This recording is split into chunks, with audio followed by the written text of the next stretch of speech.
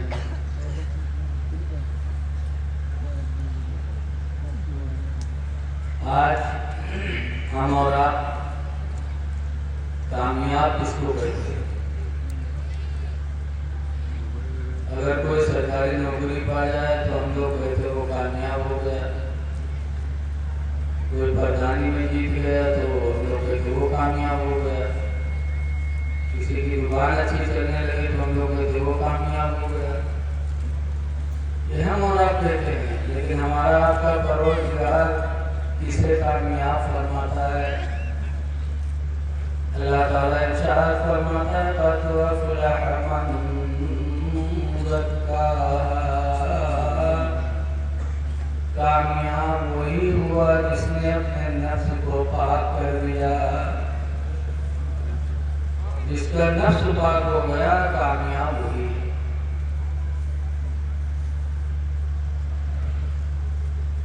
नफ्स की पाकी हर भलाई की जड़ है।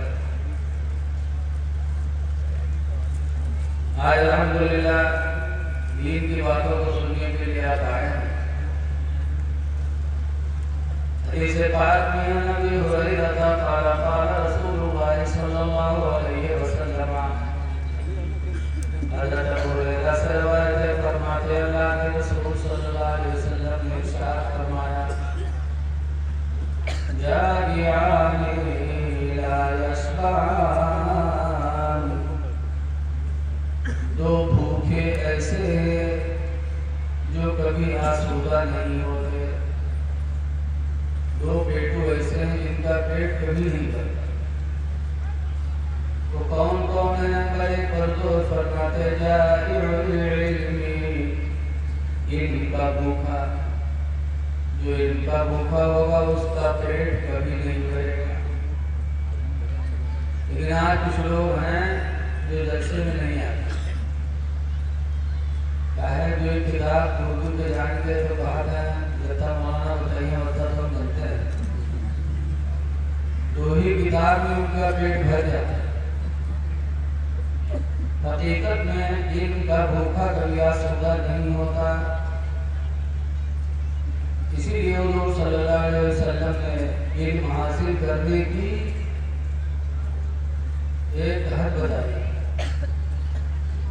हुज़ूर फरमाते हो तुलुबुल इल्मा मिनल महदी, माँ की गोद से इल्म हासिल करो।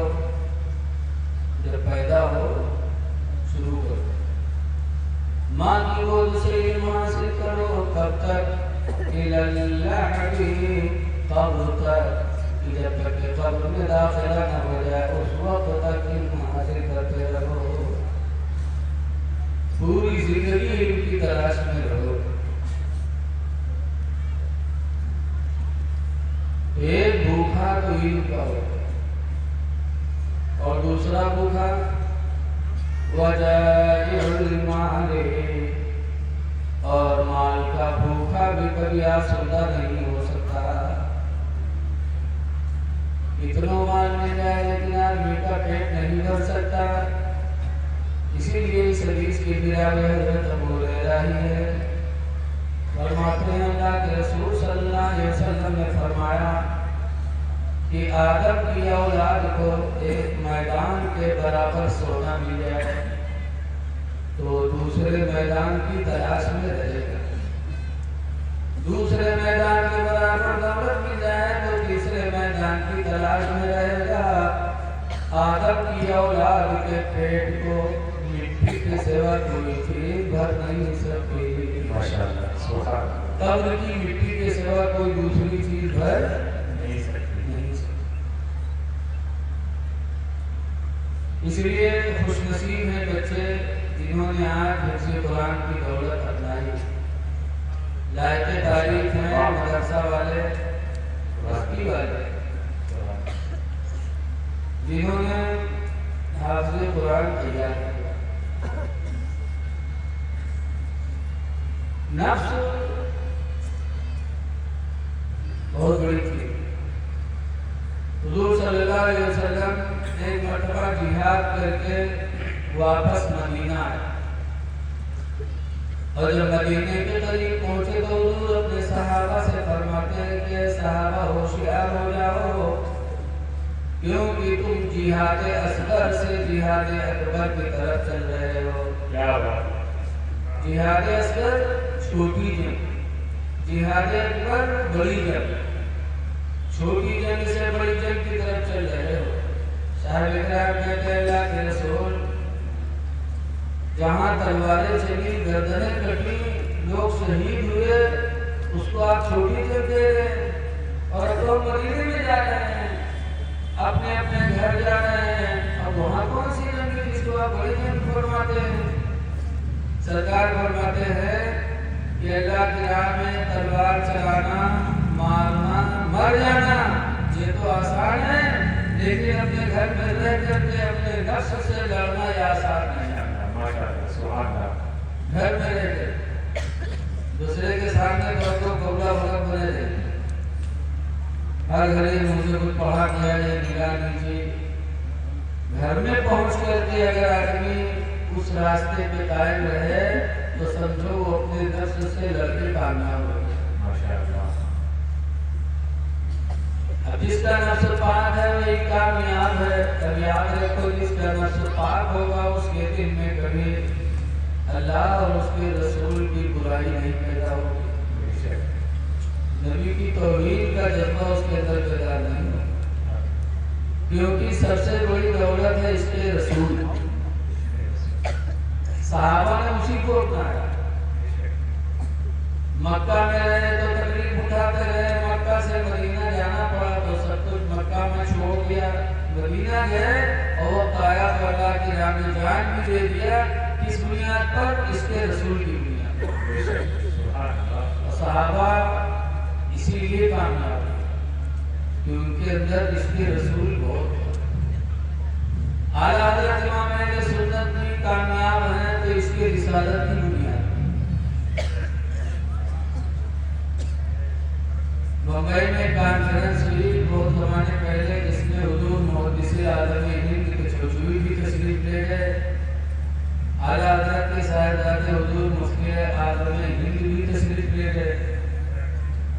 दोनों लोग जब स्टेज पर पहुंचे तो मुसाफा मिलाया तो मुफ्ती आलम ने मुहद्दिस साहब का हाथ चूमा और मुहद्दिस आलम ने मुफ्ती आलम का हाथ चूमा।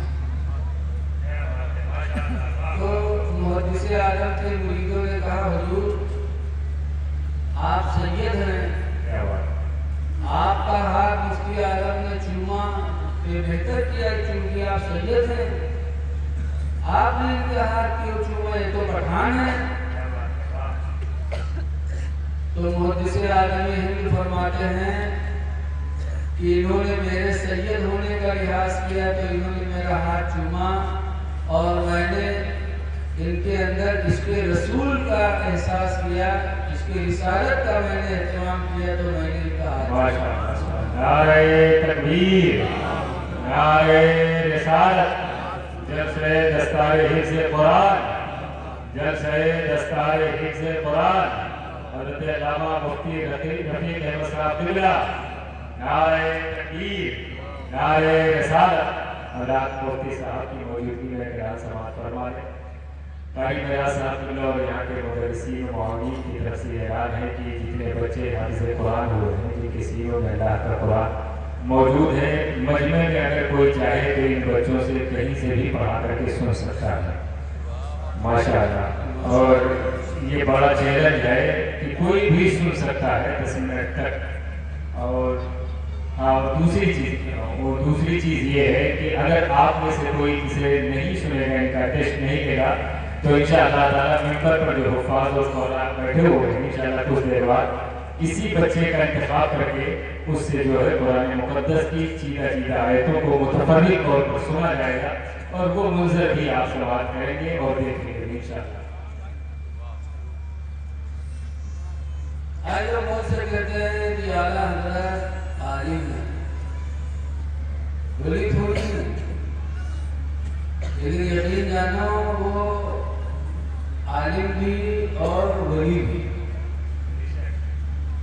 जो दौर की बात बता रहा हूँ, जब हिंदुस्तान में अंग्रेजों की हुकूमत थी, जो अंग्रेज बरेली है, असर की नमाज पढ़ के आला में बैठे थे, तो दोनों अंग्रेजों ने जाके कहा कि मौलाना अहमद रज़ा खान, आपके नबी ने फरमाया है उलमा उम्मती का अंबिया बनी इसराइल, मेरी उम्मत के उलमा बनी इसराइल के नबियों की तरह हैं।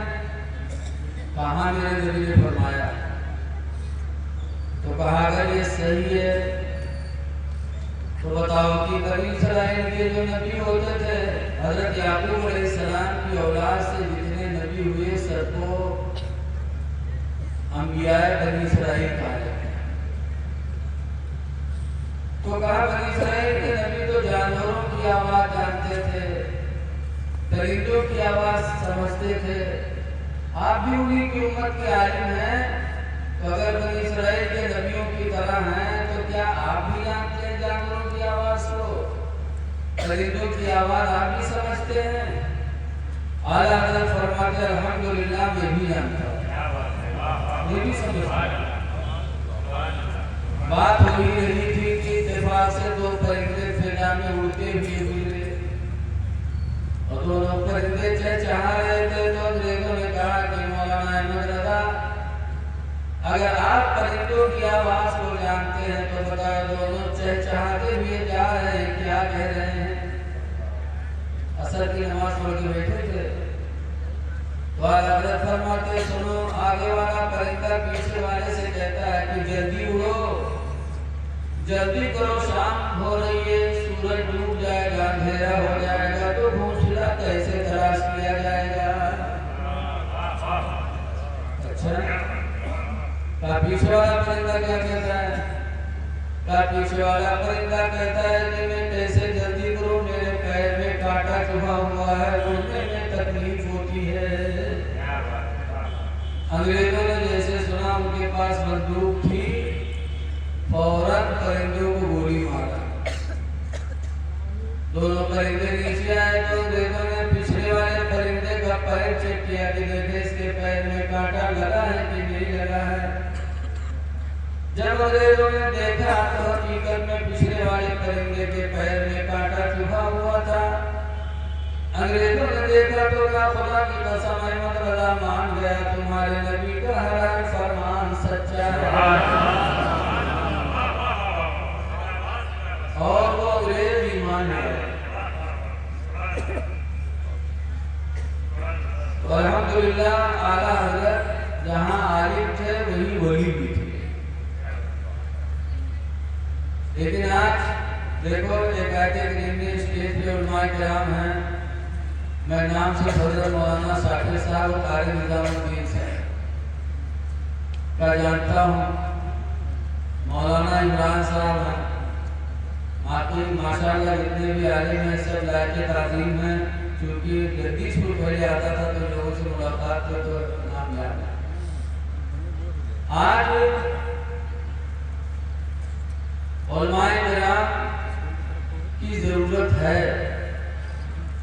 जब आयत करीमा नाज़िल हुई मा काना मुहम्मद अबा अहद मिन रिजालिकुम, मोहम्मद तो मर्दों में से किसी के बाप नहीं है, वलाकिन रसूलुल्लाह, लेकिन अल्लाह के रसूल हैं, व खातमुन नबिय्यीन,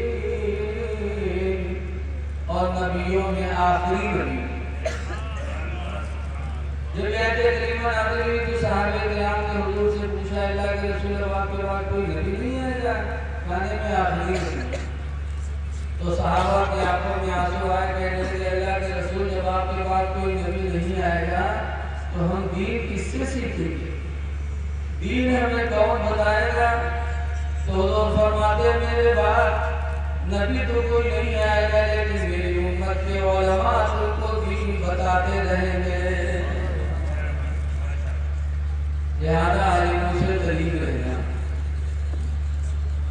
लेकिन आज आलिमों की बुराई ज्यादा हो, अपने किरदार पे आदमी निगाह नहीं डालता, आलिमों की बुराई करता है। आलिम की बुराई न करो, उनकी बुराई करोगे तो दीन आपको किससे मिलेगा? बोलो, दीन किससे हासिल करने जाओगे? डॉक्टर साहब से कि वकील साहब से पूछने जाओगे? आलिमों की बुराई करने वाला सरसब्ज नहीं होता, और ये शरीफ लोगों का काम नहीं है। एक बादशाह था, बादशाह के दरबार में हर तरह के लोग थे, मौलाना भी थे, डॉक्टर भी, वकील भी, उन्हीं में एक हिजड़ा भी रहता था।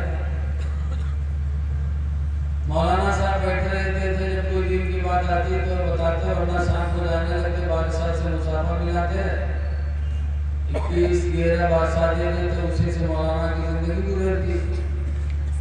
तो जो हिजड़ा था उसने देखा, कहा हम लोग दिन भर काम करे थे तो 2 रुपये में थे, मौलाना तो बैठ बैठ के कैसे लेके जाते। वह हिजड़ा परेशान, टीके नजराना कैसे छोड़ो। एक दिन हिजड़ा आया, बादशाह से कहने लगा, बादशाह सलामत, इसको बिठा के रुपया क्यों देते हो? सारे आलिम हैं, दीन के रहबर हैं। हिजड़ा ने कहा कि आलिम आलिम नहीं, सिर्फ दाढ़ी लगाए, टोपी लगाए हैं, कुर्ता पैजामा पहने, मौलाना वाला नहीं है। बादशाह ने कहा तुमको कैसे पता चला? हिजड़ा ने कहा अगर इजाजत दे दो तो अभी उनसे कुछ सवाल करते, एक सवाल का जवाब नहीं दे पाएंगे, मौलाना आएंगे। अब मौलाना साहब का आज नीचे से ऊपर तक देखे कि कहाँ का गुस्ताख है। बादशाह ने कहा पूछो, तो हिजड़ा ने कहा बताओ मौलाना, कहाँ बोलो। तो हिजड़ा ने कहा बताइए कि जमीन का बीचों बीच हिस्सा कहाँ, दुनिया का बीचों बीच हिस्सा। अब बताओ, आपसे आपके गांव के बीचों बीच हिस्सा पूछा जाए, बादशाह बताएगी। हमसे पूछा जाए हम नहीं बता पाएंगे, और उनसे पूरी दुनिया के बीचों बीच हिस्सा। वजू के तरीका नहीं पूछ, इसकी मौलाना साहब बताएगी, हिजड़ा का वजू से कौन था? मौलाना साहब परेशान थे, और कोनो सवाल है कहीं? हाँ, एक सवाल और कहता, पहली बताओ कि आसमान पर तारे करते जब यो होने की कार्य था जाहिर वहां के पूछे पर हम मौलाना साहब यूं ले जाए। तो कहने और कोई सवाल है? कहना एक सवाल और कहता, पहली बताओ कि दुनिया में यहाँ मर्द करते हैं औरतें करती हैं? तो हम मुल्क मौलाना कहा जाना, अब यूं ले जाना, पूछी और पूछ लेंगे तो यही 3 सवाल के जवाब बताए। अब किताब के हो तो देखिए मौलाना साहब। मौलाना साहब ने कहा भाई ऐसा बादशाह सलामत, 3 सवालों का जवाब मैं परसों बताऊंगा, 1 दिन का मौका चाहिए। हिजड़ा का भी देखो, अगर ये मौलवी मौलाना हो तो बताओ कि ना बताओ, सिर्फ टोपी लगाया गाड़ी रखा, ये मौलवी मौलाना आई है होकर के ना लेके जाते। बादशाह भी नाराज हुआ, कहा मौलाना अगर तो मौलाना नहीं था तो क्या आते थे, नजर दे के जाते थे।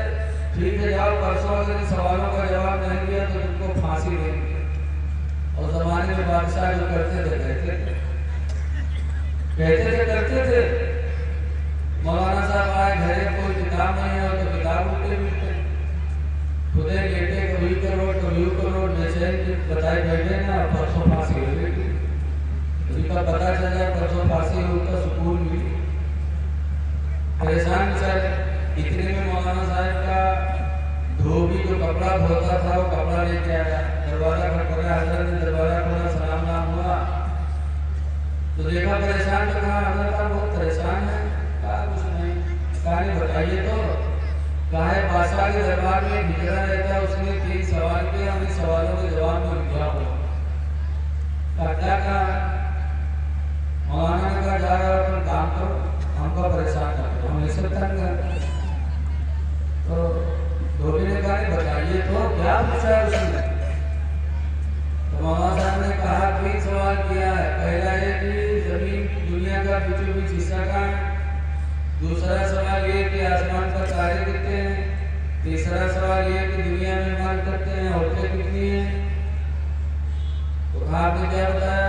कहा मैंने कहा परसों बताऊंगा। बादशाह ने कहा नहीं बताओगे फांसी देंगे। वो भी कहे जा बैठो आराम करो, टेंशन न करो, परसों जब जाना तो कह देना कि सवालों का जवाब मैं नहीं बताऊंगा, छोटे छोटे सवालों का जवाब तो मेरा धोबी बताएगा और मैं आपको बता दूंगा।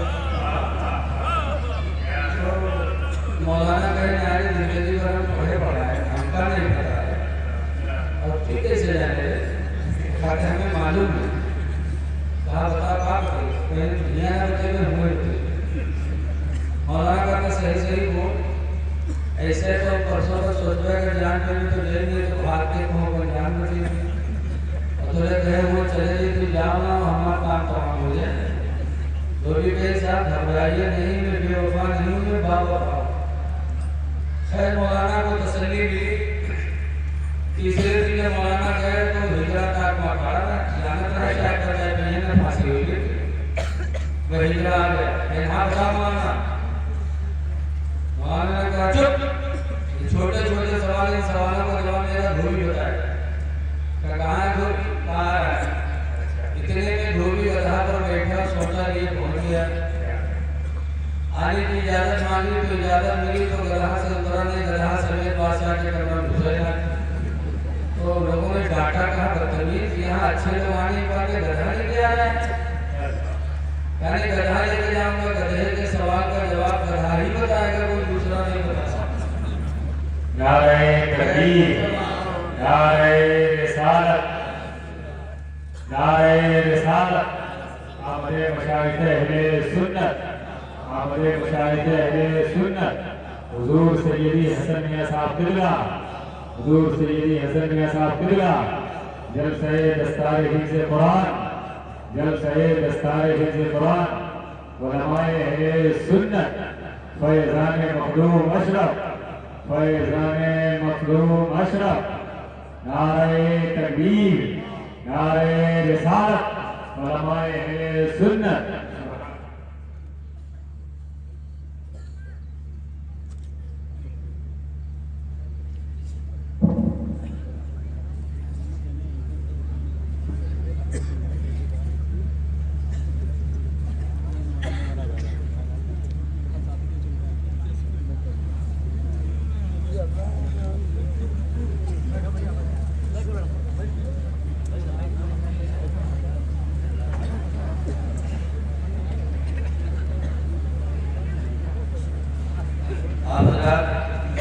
उनके साथ बैठ जाएं।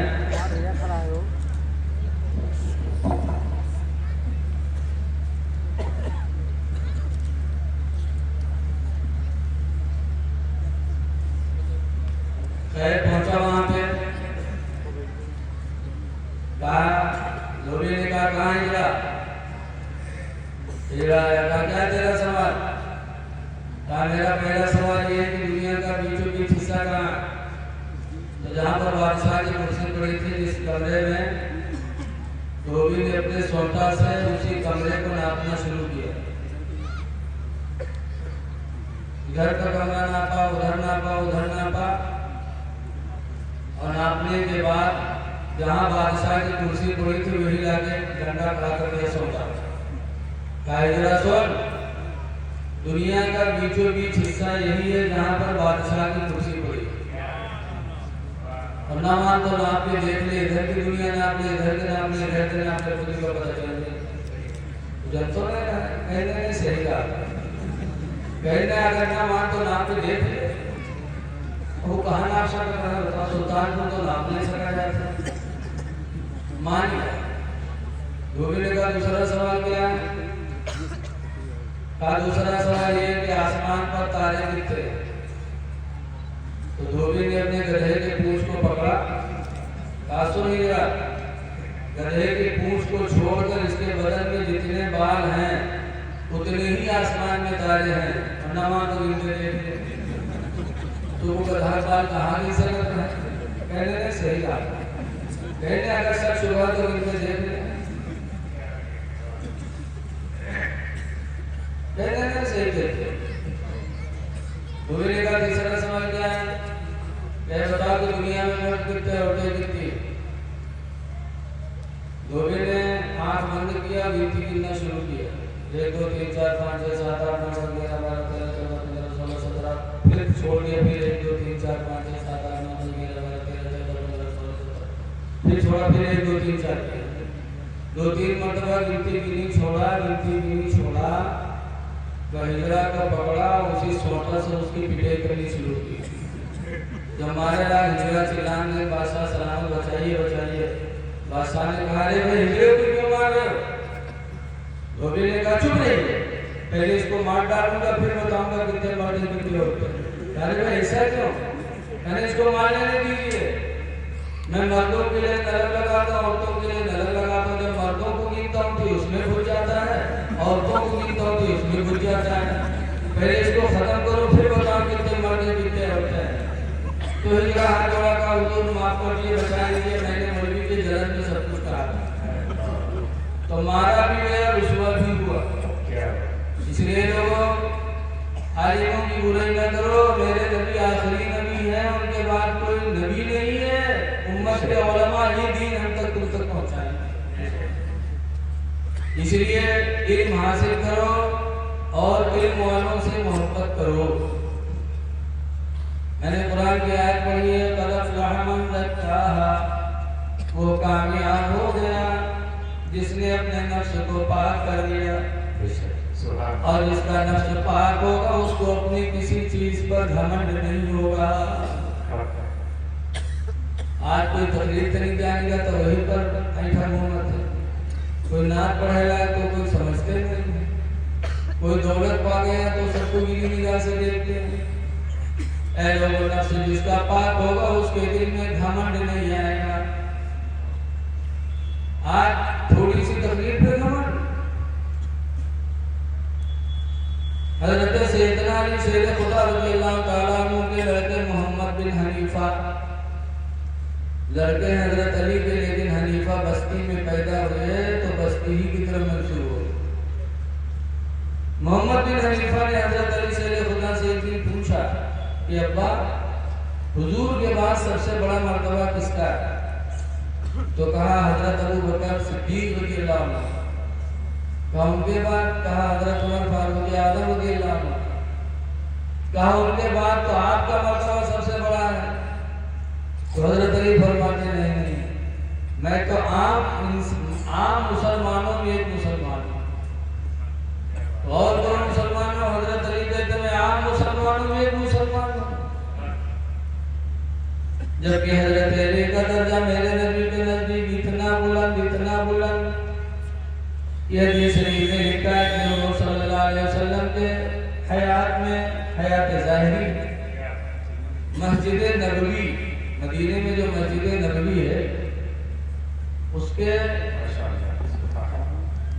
नारे तकबीर, नारे रिसालत, आमदे मशाइख अहले सुन्नत, आमदे मशाइख अहले सुन्नत, आमदे मशाइख अहले सुन्नत, औलाद मक़सूद मिल्लत, औलाद मक़सूद मिल्लत, जलसे दस्तार हिफ्ज़ कुरान, फैज़ान मखदूम अशरफ, आमदे गाज़ी इस्लाम, आमदे गाज़ी इस्लाम, नारे तकबीर, नारे रिसालत।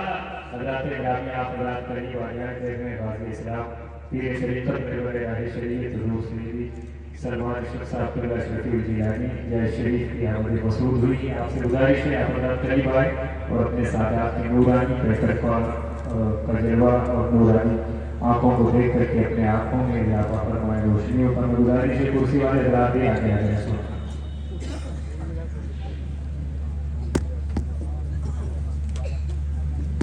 हज़रात हम और आप अपने नसीब पे इतना नाज करें कम है कि आज दो आबरूए अहले सुन्नत आले रसूल आपके सामने तशरीफ फरमा है। इनकी सोहबत में जो वक्त गुजर जाए वही हमारी असली जिंदगी, वही असली। हज़रत इमाम आज़म अबू हनीफा रहमतुल्लाह अलैह से लोगों ने एक दिन पूछा कि आपकी उम्र कितनी है, तो कहा 2 साल। तो कहा तो 60-65 साल के लगते हैं, 2 साल बता रहे हैं। इमाम आज़म अबू हनीफा रहमतुल्लाह अलैह फरमाते हैं कि जाहिर में तो 60-65 साल का हूँ, लेकिन मैं अपनी जिंदगी 2 ही साल मानता हूँ। कहा क्यों? कहा 2 साल मेरी जिंदगी के हिस्से हजरत सैयदना इमाम जाफर सादिक रज़ियल्लाहु ताला अन्हु की सोहबत में गुजरे हैं। तो जो हजरत इमाम जाफर सादिक की सोहबत में गुजर गए वही असली जिंदगी है। मैं अपनी जिंदगी को बेकार समझता हूँ, जबकि इमाम आज़म पूरी जिंदगी कैसे रहे। एक मरतबा जा रहे थे, किसी ने कहा, लोग बैठे थे, कहे देख लो कौन जा रहा है। लोगों ने कहा कौन है? कहा सब्बेदार जा रहे हैं। सब्बेदार मतलब रात को सोते नहीं है, रातों रात इबादत करते रहते, सब्बेदार जा रहे हैं। इमाम आज़म अबू हनीफा रज़ियल्लाहु अन्हु ने सुना तो सब्बेदारी नहीं करते थे, लेकिन जब सुना कि लोगों के दिलों में मेरे ताल्लुक से ये हुस्न ज़न है, तो उसी दिन से हजरत इमाम आज़म अबू हनीफा पूरी जिंदगी सब्बेदारी करते। बोल दो सुभान अल्लाह। पूरी जिंदगी सब्बेदारी किया, रात में इबादत किया, लेकिन कहते हैं असली जिंदगी हमारी वही 2 साल है जो हजरत इमाम जाफर सादिक की सोहबत में गुजर गई। लोगों, आपका जो भी वक्त इन अल्लाह वालों के सामने गुजर जाएगा, इंशाअल्लाह ये वक्त आपकी कामयाबी की जमानत हो जाएगा। बहरहाल मैं बात कर रहा था कि घमंड नहीं होगा जिसके दिल में, जिसका नफ्स पाक हो। हजरत अली शेर खुदा रज़ियल्लाहु ताला अन्हु ने फरमाया आप मुसलमानों में मुसलमान हो, जबकि उनका मर्तबा इतना बुलंद है कि हुजूर के हयात ज़ाहिरी में मदीना की मस्जिद नबवी के आसपास जितने मकान बने थे, सब मकान वालों ने एक एक खिड़की रोशनदार अपने घर में मस्जिद नबवी की तरफ लगाई। क्यों? कि हम घर में बैठकर भी मस्जिद नबवी में सरकार की जियारत करते रहेंगे। सरकार की जियारत के लिए अपने अपने घरों में खिड़की लगाई थी चारों तरफ से कि मस्जिद में हुजूर होंगे तो हम लोग अपने घर से भी देख लेंगे। कुछ दिनों के बाद हुजूर ने ऐलान फरमा दिया कि खिड़कियां सब बंद हो जाए, तो सबकी खिड़की बंद हो गई, लेकिन हजरत अली रज़ियल्लाहु अन्हु की खिड़की खुली रही। तो हजरत अमीर हमजा रज़ियल्लाहु अन्हु जो सरकार के सगे चचा आए, कहने लगे अल्लाह के रसूल में आपका सगा चचा, मेरी खिड़की बंद हो गई, सबकी खिड़कियां बंद हो गई, और अली आपके चचा भी नहीं है, आपके चचेरे भाई हैं, उनकी खिड़की खुली रह गई। तो हुजूर फरमाते हैं चाचा अली की बात ना करो, अली मिन्नी वाना मिनल अली, मैं अली से हूँ और अली मुझसे। क्या बात है, माशाअल्लाह। इतना मर्तबा हजरत अली का, लेकिन क्या फरमाते हैं मैं तो आम मुसलमानों में से एक मुसलमान। क्यों? उनका नफ्स पाक था, तो घमंड नहीं था उनका। अल्लाह ने फरमाया कामयाब वही जिसका नफ्स पाक था। आज हम बात बात में झगड़ा करते हैं, हदीस पाक में अनस क़ाल क़ाल रसूलुल्लाह सल्लल्लाहु अलैहि वसल्लम, हजरत अनस से रवायत है, फरमाते अल्लाह के रसूल ने इरशाद फरमाया, लैसा शदीदु, पहलवान वो नहीं है, कौन? अल्लज़ी यसरउ, जो दूसरे को पटक दे, दूसरे को मार दे, दूसरे को जेल करा दे, पहलवान वो नहीं है।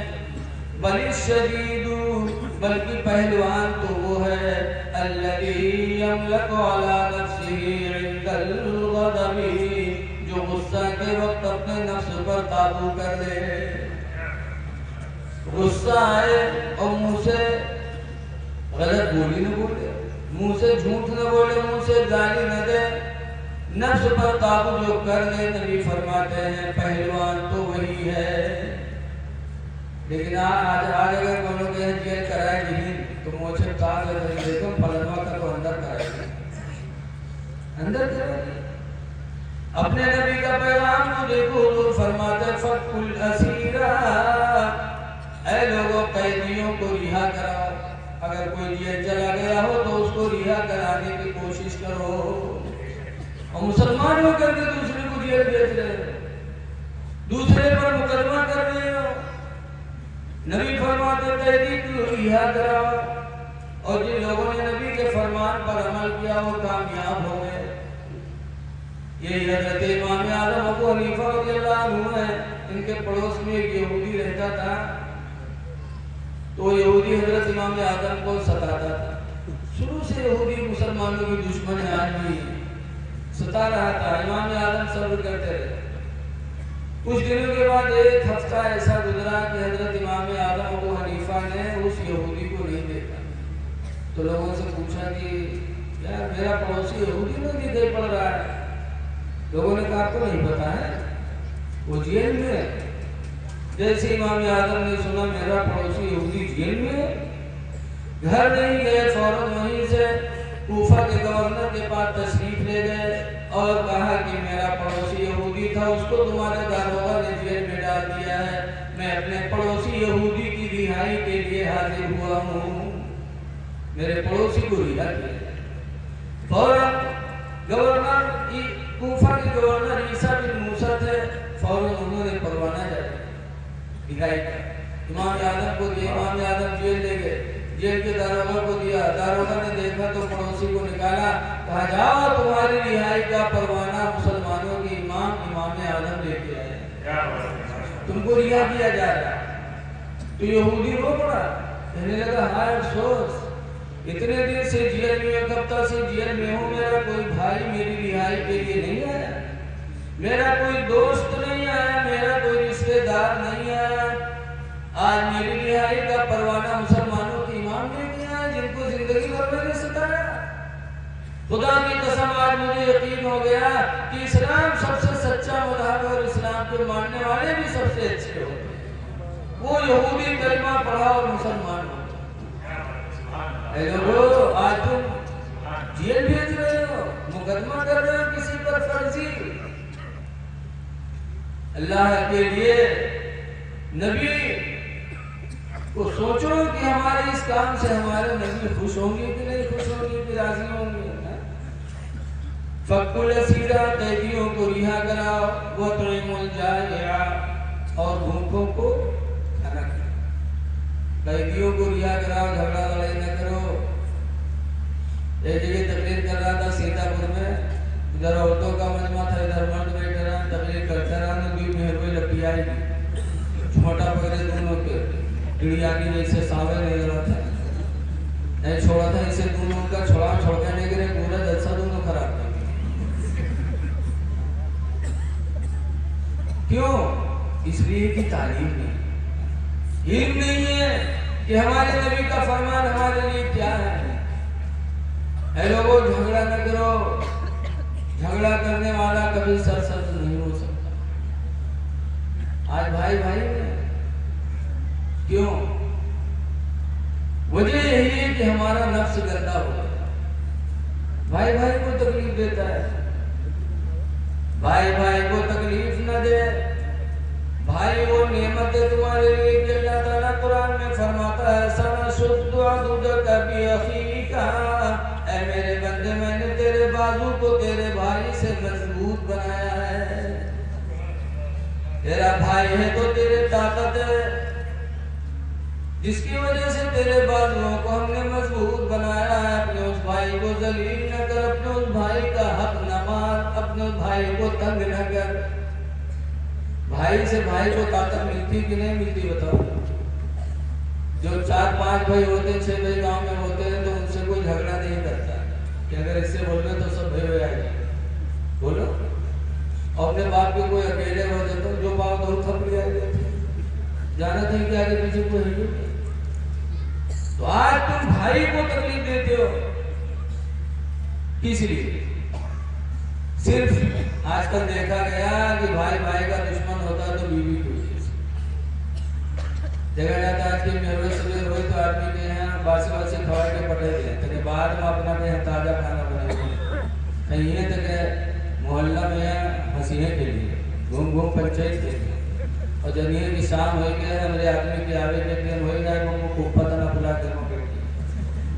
अब आदमी आए तो ना अब्बा अम्मा देखी ना भाई बहन, अब्बा अम्मा को देखने से क्या फायदा? ऐ लोगों, माँ बाप के चेहरों की जियारत किया करो। हदीस पाक में मन नज़र वजहल वालिदैन नज़रत रहमा, जिसने माँ बाप के चेहरे को रहमत भरी निगाहों से देखा, फकतबल्लाहु लहू हज्जतन मबरूरा, तो अल्लाह ताला उसके नाम-ए-अमाल में हज मकबूल लिख देता है। कि उसने हज नहीं हज मकबूल कर दिया। आज हाजी बहुत हैं, हज कर लेते हैं, लेकिन कोई दावा नहीं कर सकता कि मेरा हज कबूल हो गया। और माँ बाप को एक नजर रहमत देख लो तो नबी कहते हैं कि हज मकबूल तुम्हारा अदा हो। इतनी बड़ी नेमत माँ बाप, हज मकबूल। 4 लाख रुपये लगा के दावा नहीं कर सकते, लेकिन आजकल के हाजी हैं वो दावा करते थे। जहाँ ही है बस नाम पूछो तो हाजी लगा के रूप थे। जैसे हम आपको मुस्तफा में लिखें कि मुसाफिर पहुंच जाते हैं, मुलाकात हो, सलामत हुआ तो एक तो पूछा था दूसरे से कि आपका नाम क्या है, तो कहा हाजी अब्दुल रहीम। तो हाजी अब्दुल रहीम मुझसे पूछी तुम्हारा क्या नाम है, तो कहें नमाजी अब्दुल करीम। तो हाजी चौंके, ये कौन नाम है नमाजी अब्दुल करीम? क्या है, तुम जिंदगी में 1 दफा हज किए हो तो रिजोरा पीटो। तो हम रोज 5 दफा नमाज पढ़े थे दिन भर में, तो हम नमाजी अब्दुल करीम नहीं कह सकते। बड़े फख्र ऐसे। अभी हमारे यहाँ परसों बम्बई से मेहमान आए थे, अजीजुल उलूम में मुफ्ती नानपारा इलामा का उर्स था। एक हाजी साहब बड़े बारौना बातचीत होने लगे। ने कहा कहाँ रहते हो, कहा कि बड़ा नाम क्या, कहा मदहार अली। कोई बात नहीं। थोड़ी देर बाद उनके साथी आए तो उन्होंने कहा सैयद साहब वो सामान फिट हो गया। जब उन्होंने सैयद साहब कहा तब मुझे मालूम हुआ कि ये सैयद है। हमने कहा सैयद है, कहा अल्हम्दुलिल्लाह, लेकिन नाम बताया मदहार अली, सैयद नहीं लगाया। तो आजकल जो डुप्लीकेट सैयद होते हैं वो सबसे पहले सैयद बताओ, जो ओरिजिनल होते हैं अल्हम्दुलिल्लाह क्या कहना, चेहरे पे नूर वैसे बरस रहा है, चेहरे से नूर वैसे ही बरसता है। तो हाजी बहुत होते हैं आजकल, हाजी हज करके आते हैं। देखो हज के मकबूल होने की कुछ निशानियां मेरे नबी ने बताई हैं कि हाजी हज करके आए नमाज़ें न छूटे, हज करके आए गुनाह से बचे, हज करके आए किसी का माल न हड़पे, तो समझ जाओ ये निशानियां हैं उसके हज के मकबूल होने की। लेकिन आज जहाँ हज करके ये बस अल्लाह जाने बेईमानी बिल्कुल कूट के भर जाए।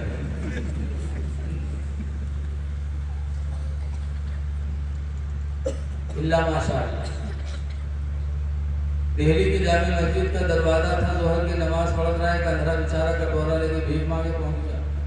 कटोरा रख दी, उसके बाद नमाजे निकले लागे तो मांगे लागे नाम पढ़ दे दो, अल्लाह नाम पढ़ दे दो।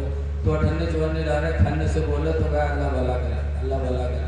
अत्ते में एक साहब निकले बजाय डाले जो कटोरा में रहा कटोरे लागे पंजम भरे लागे। जब फड़फड़ा तो जान का धरवा के कोनो लिए जाता बंदरवा खट से कट्टा पकड़ गया। ऐसे हाजी भैया छोड़ दो, हाजी भैया बहुत गरीब है, हाजी भैया छोड़ दो। तो चौके पे ना ही कस के जान का कि हम हाजी तो पूछी ना के अंदर तो कस के जाने तो हाजी है रे।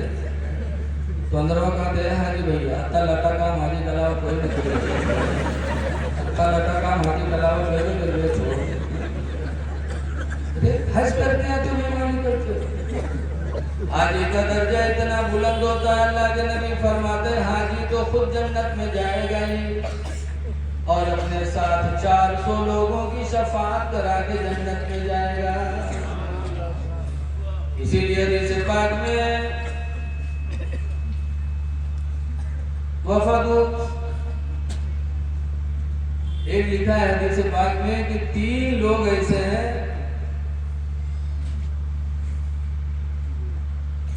वफदुल्लाहि सलास, 3 लोग ऐसे हैं जो दरबार इलाही के मेहमान बोले जाते हैं।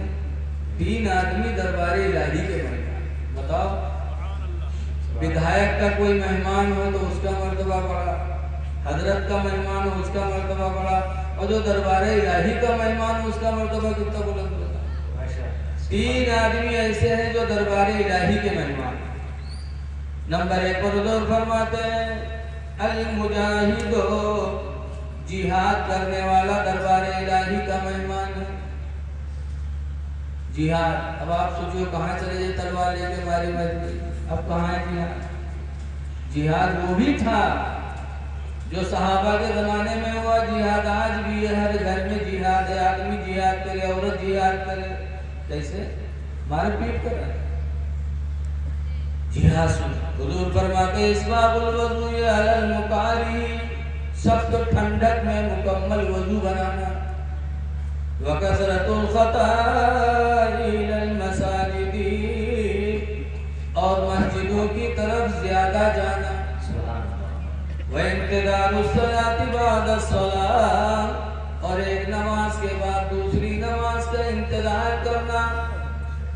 ये 3 काम जिसने कर दिया तो हुजूर फरमाते हैं फज़ालिकुमुर रिबात, तो है मेरे उम्मतियों यही तुम्हारा जिहाद है। पानी छूने का दिल न चुका है तब भी मुकम्मल वजू बनाओ। क्यों? बहुत से जाड़ा में पानी नहीं तक ऐसे ऐसे इससे को मुंह धुलत है, लगा तेल लगाओ, मुकम्मल वजू बनाओ। मस्जिद दूर हो तब भी जाओ, इसलिए कि जितने ज्यादा कदम मस्जिद की तरफ पड़ेंगे उतना ही तुम्हारा जिहाद का दर्जा बढ़ता जाएगा। वह इंतज़ारुस सलाति बादस सलाह, और एक नमाज पढ़ के आओ दूसरी नमाज के इंतजार में रहो। काम अपना करो लेकिन नमाज के इंतजार में रहो। तो 3 काम करने वाला अल्लाह की बारगाह में क्या है? मुजाहिद। और दूसरा मेहमान क्या है? वल्हाज्जु, और हज करने वाला हाजी भी दरबार इलाही का मेहमान है। हाजी दरबार इलाही का मेहमान। वल्मुअतमिरु, और उम्रा करने वाला भी दरबार इलाही का मेहमान है। लोगों थोड़ी सी जिंदगी में कोशिश करो अल्लाह के मेहमान बनने, बन जाओ दरबार इलाही के मेहमान। नमाजों की पाबंदी कर लो, लेकिन आज नहीं होगा। दरबार इलाही के मेहमान बनो, इनके उनके मेहमान बने का फायदा? ज्यादा मेहमानी के लिए बेइज्जती की सेवा का है। एक आदमी रहा मेहमानी जाए तो 10-12 दिन तक डेरा डालेगा और आवे 2 दिन घरे रुके फिर पहुंच जाए कहूँ ना कहूँ। कुछ लोग ऐसे मेहमान है जो आ जाते हैं तो हटने का नाम नहीं लेते। तो मेहमान रहा है कोई कोटेदार रिश्तेदार रहा, कोटेदार के यहाँ पैसा तो रहते हैं, वो पहुंच जाए बढ़िया बढ़िया खाए भरा रहा, 10-12 दिन रहा है, लड़का जाए 2 दिन के बाद फिर बेड लेके पहुंच जाए।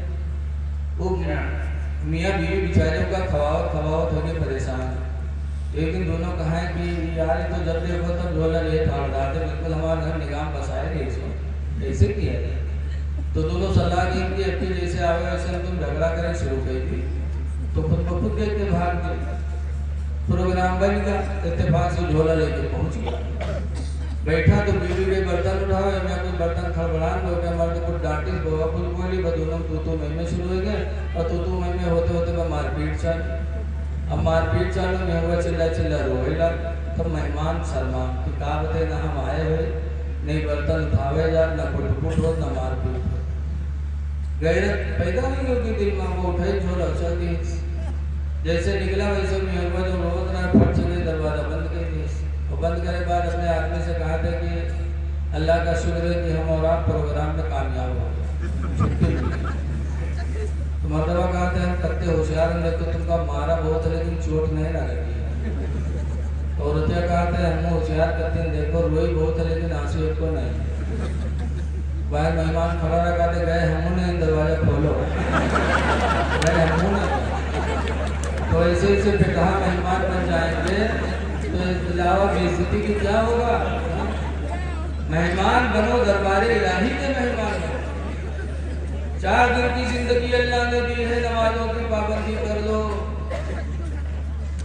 सब ठंडक में मुकम्मल वजू बनाओ, नहाने की हाजत हो तो नहा भी लो, इसलिए कि पाकी ये मोहब्बत की निशानी है। जब इंसान घर में पाको साफ रहते हैं तो भाई भाई में मोहब्बत, बाप बेटे में मोहब्बत, मियाँ बीवी में मोहब्बत। क्यों? पाकी मोहब्बत की वजह बताई। कुरान करीम में अल्लाह फरमाता है युहिब्बुल मुततहिरीन, पाक रहने वाले लोगों से अल्लाह मोहब्बत फरमाता है। तो जब पाक रहने वाले लोगों से अल्लाह मोहब्बत करता तो इंसानों में फितरत है कि जो पाक और साफ होता है लोग उसी से मोहब्बत करते हैं। आप किसी के घर मेहमान जाओ, बैठो और ऊपर लड़का लेके आवे खिलाओ, तो लड़का अगर साफ सुथरा होता है, कपड़ा साफ, चेहरा साफ, तो मेहमान लड़के से प्यार करता है। कभी सर पे हाथ रखेगा, कभी चेहरे पे हाथ, कभी गोदी ले लेगा। बोलो ऐसा होता कि नहीं होता? और कोनो ईमेल लड़का लेके आए बुल्लू बुल्लू बहबे करे तो बताओ क्या कोई नहीं? क्यों? पाकी इंसान की फितरत में है। सफाई हुजूर फरमाते तुहूर निस्फुल ईमान, पाक रहना आधा ईमान है। पता चला ईमान में भी पाकी डालना। पाक और साफ रहो। आज मियाँ बीवी में नफरत क्यों है? यही मेरे रोज मदरसा में गए, मौलाना साहब ने कुछ बनाए दो, पूछो कहा बात कि मेरे गुरुआ कब्बा के तो हमरा तक निगाह नहीं उठा। बताओ जब मेहनत नहाई हो ना तो निगाह उठी। गंदगी से इंसान को नफरत होती है। ये कब नहाई है, कब बनी है समझी है? जब कहूँ बिहार जाए तो वो मेलम जाए तो तब बनी है समझी। ऐ मेरी माँ बहनों, अगर मेरी बात सुन रही हो तो कुरान करीम का पैगाम सुनो। सूरह नूर में अल्लाह ताला फरमाता ला युबदीना ज़ीनतहुन्ना, ये हरगिज़ कोई औरत अपना बनाव सवार किसी को न दिखाए, इल्ला लिबुलतिहिन्ना, मगर अपने शौहर को दिखाए, औ आबाइहिन्ना, या अपने ससुर को दिखाए, औ आबाइ बुलतिहिन्ना, या अपने आबाइन अपने बाप के सामने, और आबाइ बुलतिहिन्ना, या अपने ससुर के सामने बनाओ संवार करे। क्यों? शौहर के सामने बनाओ संवार करके रहे ताकि शौहर का दिल खुश हो कि अल्लाह ताला ने हमें खूबसूरत बीवी अता फरमाई। बाप का भी दिल खुश हो कि अल्लाह ने हमें खूबसूरत औलाद दी, और ससुर का दिल खुश हो कि अल्लाह ने हमारे घर में ऐसी बहू भेजा जिसकी वजह से मेरा घर मिसरे जन्नत बना। लेकिन नहीं हुआ तो मेरी वैसे रही है। तो जब शादी में हम ये बन समझ गए तो वहाँ जाइए कौन से मुस्कियाई बतियानी और कहो मरतबा देख ली कौन से रतिया शुरू इसे मुस्कियात रह रहे थे कहाँ रह रहे थे जब हुए जा। आज जो तलाक की वजह पाई जाती है ये भी है। इसीलिए हज़रत सैयदना उमर फारूक आज़म रज़ियल्लाहु ताला अन्हु ने फरमाया कि औरतों को सूरह नूर की तालीम जरूर दी जाए तर्जमा के साथ। हर औरत को सूरह नूर सिखाया जाए, तर्जमा भी पढ़ाया जाए, तफसीर भी बता दी जाए, ताकि औरत अपनी जिंदगी को बिल्कुल इस्लामी दायरे में रख करके गुजार सके। लेकिन आज पाकी नहीं है। लोगों, पाको साफ रहो, अल्लाह के मेहमान बनकर। मैंने कुरान करीम की आयत की पढ़ी कि पाक कामयाब हो जिसने अपने नफ्स को पाक किया। हदीस पाक में है, अन अली क़ाल क़ाल रसूलुल्लाह सल्लल्लाहु अलैहि वसल्लम, हजरत अली शेर खुदा रज़ियल्लाहु ताला अन्हु से रवायत है, फरमाते अल्लाह के रसूल ने इरशाद फरमाया, मम्माता, जो मरा, वहुवा बरीउम मिनल किब्री, दरहाले कि वो घमंड से अलग रहा, वल गुलूली, और खयानत से बच गया, वद्दैनी, और कर्जा से बच गया, यानी कर्जा लेकर मरा नहीं या कर्जा लेकर दिया नहीं, बच गया कर्जा से। तो दूर फरमाते फदखलल जन्नह, तो मरने वाला जन्नत में दाखिल होगा। सुभान। याद है लोगों, घमंड से बचो, खयानत से बचो, हुलूल, वहाँ भी नफ्स का साहिबा रहता है। अमानत में खयानत ये भी है। जैसे कोई बम्बई जाने लगा, सऊदी जाने लगा, तो सऊदी जाएगा 2 साल के बाद आएंगे, तो अपने पड़ोसी से कहा कि भैया हम तो जा रहे हैं बाहर, यार हमारे बच्चों का जरा ध्यान रखना। अब वो तो गोया कि अपने अहलो अयाल को आपकी अमानत में रख दिया, अब आप उसके घर आने जाने लगे, क्या जरूरत है, क्या धीरे धीरे बैठ भी करेंगे, ठीक है, बैठक बैठक वहाँ लेटे जाए। अब लेटने लगे, माँ बहन बेटी पर गलत निगाहें उठाने लगे।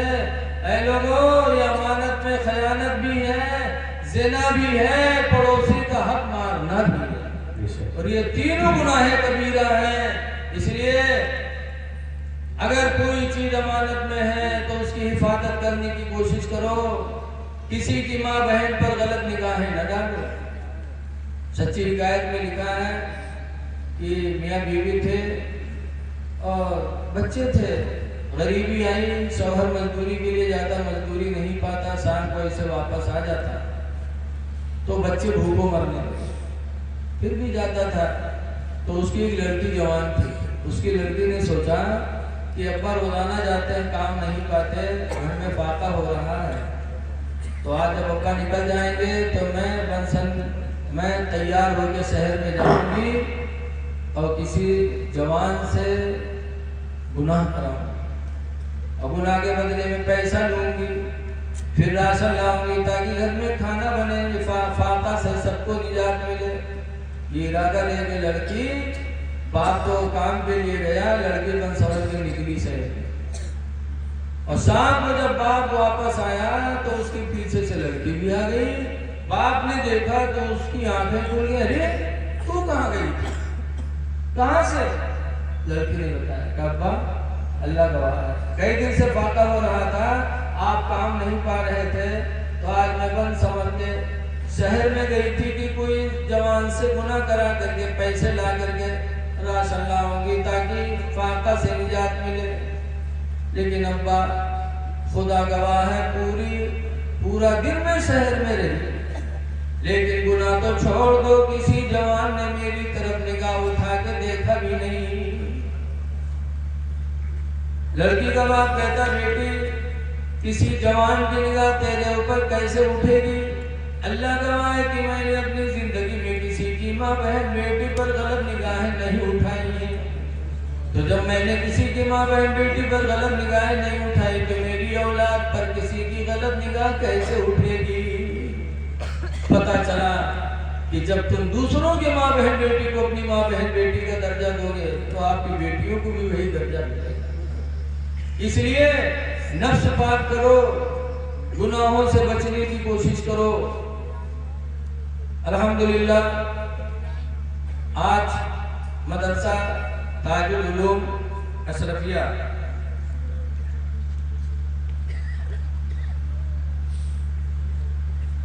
आपके निगाहों के सामने है। हुजूर सल्लल्लाहु अलैहि वसल्लम मदीने में जाने के बाद जब मक्का से हिजरत करके मदीना गए तो पहले मस्जिद नहीं बनाई थी, पहले मदरसा बनाया।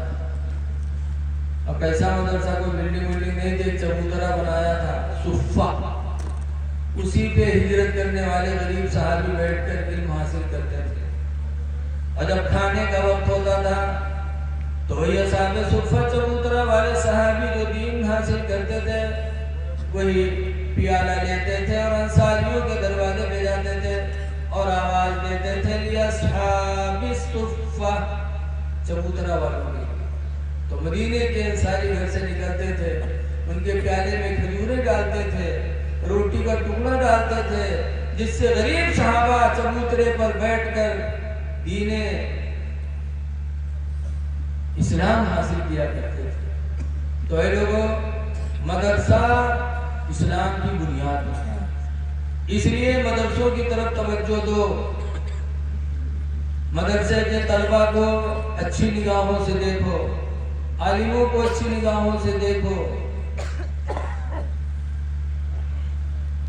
अल्लाह ताला आपको इज्जत देगा। देखिए, कुरान वो किताब है, आज इन्होंने हिफ्ज़ कुरान किया। कुरान पढ़ने वाला बड़ा दर्जा है।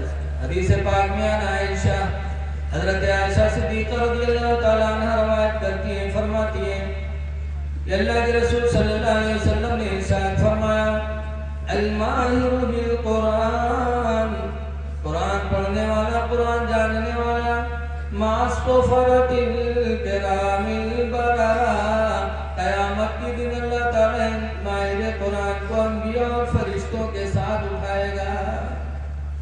इनका हश्र नबी रसूल के साथ होगा, इनका हश्र फरिश्तों के साथ होगा। कौन? जो कुरान के मुताबिक अमल करने की कोशिश करें। इसलिए लोगों, कुरान पढ़ो और उस पर अमल करने की कोशिश करो और नमाजों की पाबंदी करो।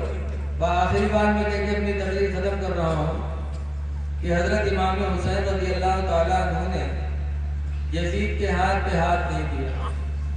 मदीना छोड़ना पड़ा, छोड़ दिया। मक्का छोड़ना पड़ा, छोड़ दिया। कूफा गए, जान देनी पड़ी, जान दे दी, लेकिन यजीद के हाथ पे हाथ देकर मुरीद नहीं हुए। क्यों? तो काफिर था, यजीद मुशरिक था, न काफिर था न मुशरिक था। लेकिन क्यों इमाम हुसैन ने उसके हाथ पे हाथ नहीं दिया? बेनमाजी हो गया था, नमाजों को छोड़ दिया था, चेहरे से दाढ़ी बनवा डाली थी। हुजूर की उम्मत में सबसे पहले दाढ़ी बनाने वाला यजीद है। तख्त पर बैठा, दरबार सजाई, नौ को बुलाया और लोगों से कहा, लोगों गवाह हो जाओ, इस सुन्नत को सबसे पहले मिटाने वाला मैं। दाढ़ी बनवाई, शराब पीने लगा तो इमाम हुसैन ने उसके हाथ पे हाथ नहीं दिया, सब कुछ दोबारा कर लिया, मदीना छोड़ दिया। वो मदीना जहां हर मुसलमान जाने की दुआ करता है, नमाजों में दुआएं मांगते हैं। दिखा दे या इलाही वो मदीना कैसी बसती है, जहां पर रात दिन मौला तेरी रहमत बरसती है। मदीना छोड़ दिया, वो मदीना जहां मरने की दुआ हजरत उमर ने मांगी। हजरत उमर को दुआ मांगा करते थे, शायद वो दुआ हमें से हम लोग न मांगे, कुछ लोग होंगे अल्लाह वाले। दो दुआ मांगे, हम लोग दुआ मांगे थे, अल्लाह इम्तिहान में कामयाब कर दे, अल्लाह नौकरी लगा दे, अल्लाह ताला मान देगा। लेकिन हजरत उमर क्या मांगते थे?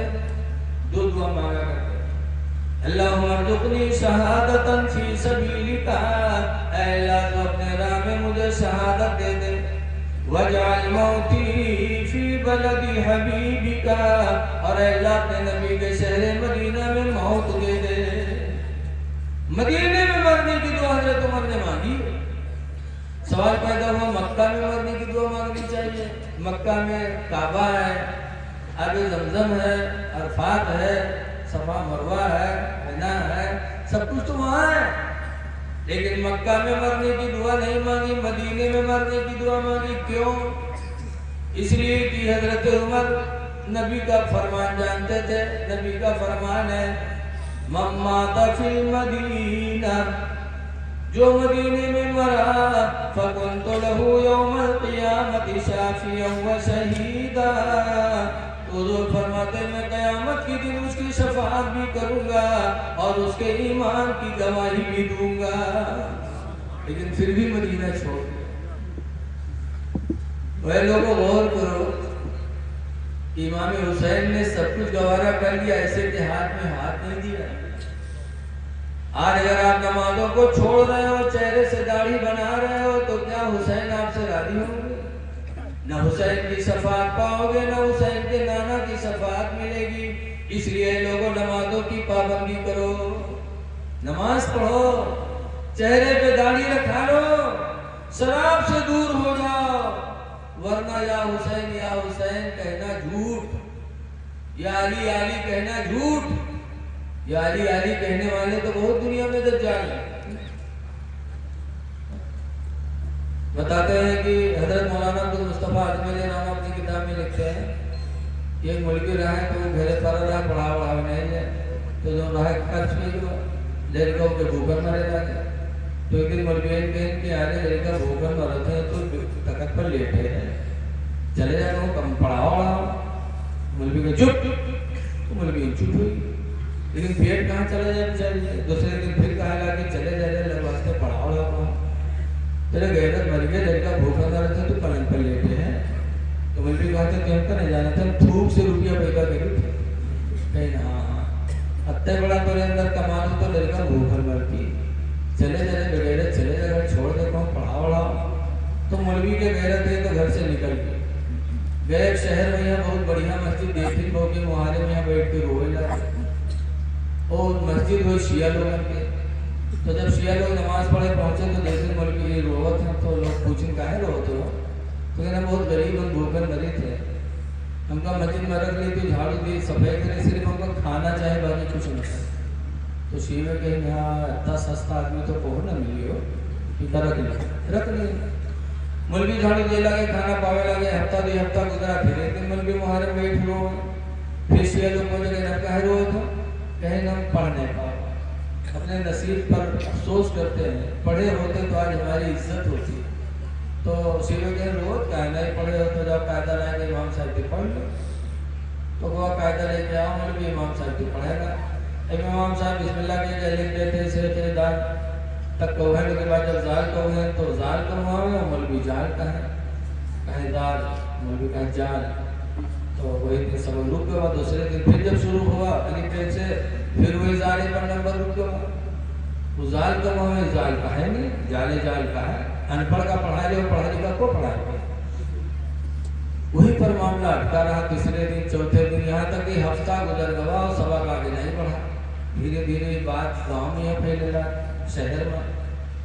तो लोग कहने लगे हाँ कितना बड़ा घामड़ है वो, बता हफ्ता भर हुआ जान नहीं कह भेजो, कत्ता कुंद जाएंगे।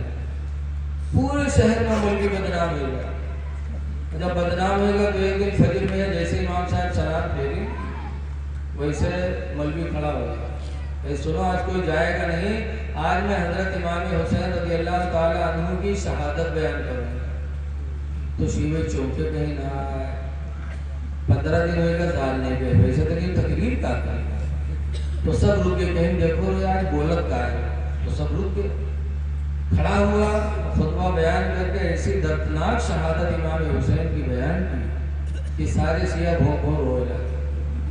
मक्कार हुए हैं, रोए लगे। जब रोए को छुपाने तो मौलवी से सब पूछा लगे आए हो तुम भी, हम तब बहुत जान नहीं कह पाए, आज इतने बड़े मौलाना कैसे हो गया अचानक? मौलवी कहा था तुम्हें कुछ पता है? आज रात जब मैं बिस्तर पे लेटा तो मैंने 1000 मरतबा कहा या अली या अली या अली। क्या फिर कहा जब 1000 मरतबा मैंने या अली कहा तो हजरत अली तशरीफ लिया। शिव कहा हमारे लोगों की जिंदगी गुजर गई, या अली कहा तो नहीं आया, तो आधे रात में कहे आधे रात में आएगा तेरे पास। तो मैंने कहा हमें नसीब की बात। लेकिन फिर कहा हुआ कहीं हजरत अली आया, कहा क्या चाहता? मैंने कहा मैं पढ़ना चाहता हूँ। तो कहा मुँह खोल। मैंने मुँह खोला तो मेरे मुंह में हजरत अली ने थूक दिया, और जैसे उनका थूक मेरे पेट में पहुंचा, मेरा सीना इल्म से भर गया। मैं बहुत बड़ा मौलाना हो गया, जो चाहो मसला पूछ लो, जो चाहो तकरीर सुन लो। पहले से मौलवी मौलाना रहा तो शेर कहे नहा हम लोग जिंदगी गुजर के मालूम नहीं आले कहा तो वाले नहीं आए और तो आधे रात में आए तो तेरी मोहम्मद थूकी थी। तो भाई हम आपका हाथ जोड़ते हैं, आपके मुंह में हजरत अली ने थूका है तो तुम हम लोगों के मुंह में थूक दो, कम से कम तुम्हारे वसीले से अली का थूक तो हम लोग पा जाएंगे। तो मौलवी कहा था हाँ अति मेहनत के बाद मुझे थूक पाओगे तो कैसे थूक देगा नहीं तक। मौलवी कहा था एक मोहम्मद थूका 100 रुपया लेकर। तो सीवे कहा था अरे यार तुम 100 की बात करते हो, अली का थूक मिले कहाँ यार। एक सीवा लावा 100 के नोट दीस मुंह खोलिस तो की मोहम्मद मौलवी थूके बस दोसर का सीवा लावा वो 100 के नोट दी वो मोहम्मद थूके बस सीव की लाइन लग गई। 100 रुपया डायरेक्ट चले जा मौलवी थूक चले जाए थुक्का पूरे बाजार के सीएम के बदले मोहम्मद थूके। और जब सब मर्द थुका के हटे तो मेहरबानी चलती है उन्होंने तो बहुत शौकीन होता है उन्होंने जा जाए मुबावे लागे उन्होंने मौलवी उन्होंने के मुँह में मौलवी थूके लागे। अल्लाह जाने के मुँह में थूक करता है पत्ते का अखथू ऐसे करे। सारी औरतों ने रुपया दे के थुकाए अपने मुँह में।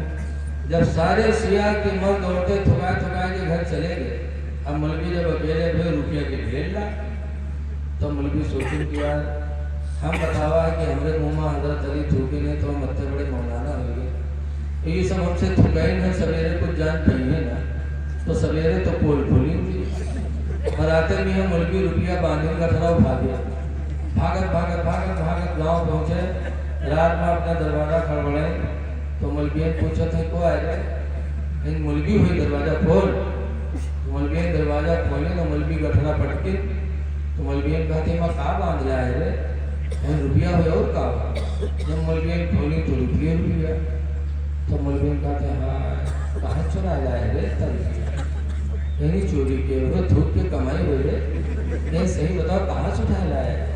मौलवी कहा देती न मनी है रे चल काबा में ठंडिया रे काबा में ठंड के कसम खाए रे धूप के कमाई हुए रे। जब काबा मौलवी कसम खाए तैयार हुआ तब मौलवी मान ली तो बस पैर दबावे मौलवी के कहा हमारे मौलवी के धूप में जब इतना असर है तो ये खून में कत्ता असर है। वही दिन से मौलवी मुरीद हुई गई। तो या अली कहने वाले दुनिया में बहुत हैं। या अली कहने से पहले या हुसैन कहने से पहले उनके मिशन को अपनाओ। हजरत अली शेर खुदा रज़ी अल्लाह तआला अन्हु एक असर छुट्टी थी वो भी मोहब्बत रसूल में कि उनके राज पे सब व्यक्ति हुजूर आराम कर रहे थे नहीं उठ पाया सूरज डूब गया असर छुट्टी तो हजरत अली रोए थे। इतना रोए कि आंख से आंसू बहे नबी के रुखसार पर पड़े नबी की आंखें खुली फरमाई रो रहे कहला के रसूल नमाज असर चली दो दौड़ ने उंगली का इशारा फरमाया डूबा हुआ सूरज फिर पलट आया और हजरत अली ने नमाज असर अदा फरमाई। लोगों एक असर छुट्टी थी हजरत अली शेर खुदा की तो रोए थे। और आज हम या अली कहने वाले या हुसैन कहने वाले सारी नमाजें छूट रही हैं। बताओ क्या अली हमसे राजी होंगे? ऐ लोगों नमाजें पढ़ो। नमाज के बगैर हम अल्लाह को राजी नहीं कर सकते। नमाजी नमाज पढ़ता है तो अल्लाह की अमान में रहता है। हजरत मुआज़ इब्न जबल को हुजूर ने यमन का गवर्नर बनाया था तो फरमाया था ला तत्रुकन्ना सलातन मक्तूबतन मुतअम्मिदा।